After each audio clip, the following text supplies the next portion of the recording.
Bonjour à tous, bienvenue sur la chaîne dédiée à la santé mentale et au bien-être quotidien. La dépression n'est pas une maladie qui se guérit rapidement, même si le traitement commence. Ce n'est pas comme un rhume où tout est résolu avec une visite à l'hôpital et quelques médicaments. Il faut souvent plusieurs mois de traitement pour commencer à se sentir mieux. Il y aura des jours où vous vous sentirez mieux et d'autres où vous vous sentirez moins bien. Le processus est souvent décrit comme faire 3 pas en avant et 2 pas en arrière. Comme les moments difficiles continuent pendant un certain temps, il est possible de se sentir négatif lors des jours difficiles. De plus, pendant la période de rétablissement de la dépression, il est courant d'entendre des nouvelles comme « un collègue a été promu » ou « un ami s'est marié », ce qui peut vous faire sentir comme si vous étiez laissé pour compte, augmentant votre anxiété. Vous pouvez vous retrouver à vous inquiéter de l'avenir, du travail, de l'argent, etc., en plus de votre maladie. Aujourd'hui, nous allons présenter les situations spécifiquement difficiles pendant le rétablissement de la dépression et expliquer comment y faire face. 1. Être écrasé par l'inquiétude et l'anxiété. Lorsque vous êtes seul, des pensées négatives sur l'avenir, le travail, l'argent, etc., peuvent devenir incontrôlables, vous faisant paniquer en pensant « je ne peux pas continuer comme ça ». Les problèmes sans solution tournent en boucle dans votre esprit, vous entraînant toujours plus profondément dans un marais de pensées négatives.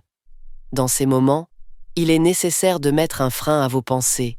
Cependant, plus nous essayons d'arrêter de penser, plus nous pensons. Pour arrêter de penser, il est utile de se concentrer sur le corps. Commencez par de profondes respirations abdominales, en vous concentrant sur la sensation de l'oxygène se diffusant dans tout votre corps. Faire des étirements ou de l'exercice physique peut aussi être bénéfique. Il est recommandé de faire régulièrement des promenades, de l'exercice léger ou du yoga. Manger quelque chose de savoureux et concentrer votre attention sur le goût est une autre option. Appeler quelqu'un et se concentrer sur la conversation peut également aider.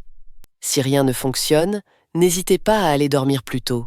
Cependant, il n'est pas recommandé d'arrêter de penser en buvant de l'alcool, car cela peut vous rendre plus misérable une fois l'effet passé, ou cela peut devenir une habitude. 2. Se blâmer pour ne pas être capable. La dépression fait perdre l'énergie et rend impossible ce qui était faisable avant. Il est naturel de ne pas être capable de faire certaines choses. Cependant, pour quelqu'un habitué à toujours s'efforcer et à réussir, cela peut sembler être de la paresse ou un manque d'effort. Et vous pourriez finir par vous blâmer, vous considérant comme une personne sans valeur. Quand les choses vont bien, vous ne vous demandez pas « pourquoi suis-je né ?» ou « quel est le but de ma vie ?» Se blâmer continuellement et se considérer comme inutile ou non nécessaire dans le monde est un symptôme de la dépression. Ce que vous ne pouvez pas faire n'est pas une question de manque d'effort ou de paresse.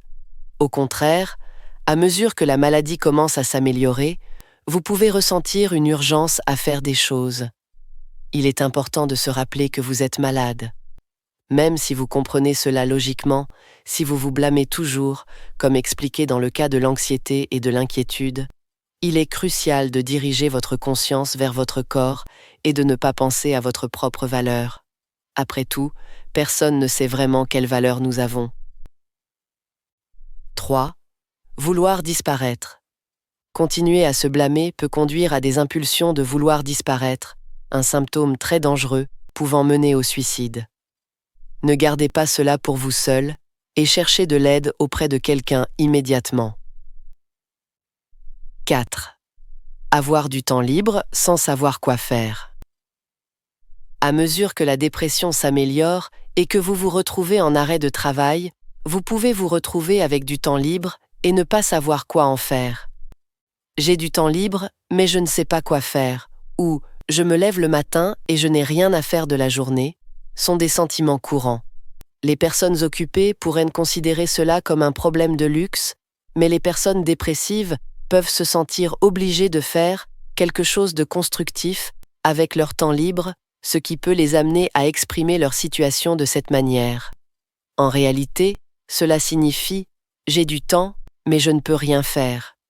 Puisque vous ne pouvez rien faire de toute façon, La meilleure approche est de l'accepter, car c'est dû à la maladie. Essayez de passer la journée à faire ce que vous aimez, que ce soit jouer à des jeux, regarder des vidéos ou autre. Vous n'avez pas besoin de regretter de ne pas avoir fait quelque chose de constructif. Cette manière de passer la journée peut également aider à la récupération de la dépression. 5. Ne pas pouvoir parler de la maladie à des amis. Lorsque vous arrêtez de socialiser à cause de la dépression, il peut arriver que vos amis pensent que vous les négligez.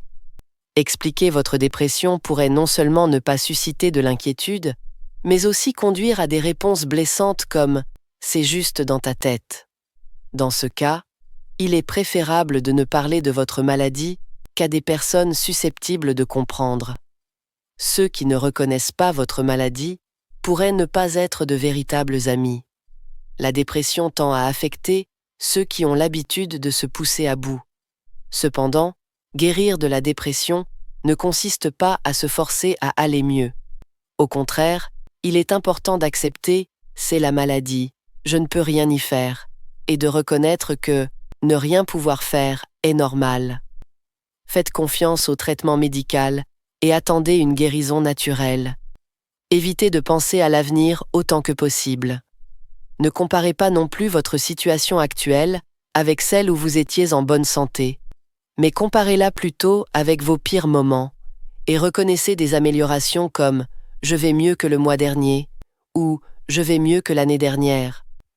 C'était la chaîne dédiée à la santé mentale et au bien-être quotidien. Si vous avez trouvé cette vidéo utile, n'oubliez pas de vous abonner et de laisser une évaluation positive. Merci beaucoup.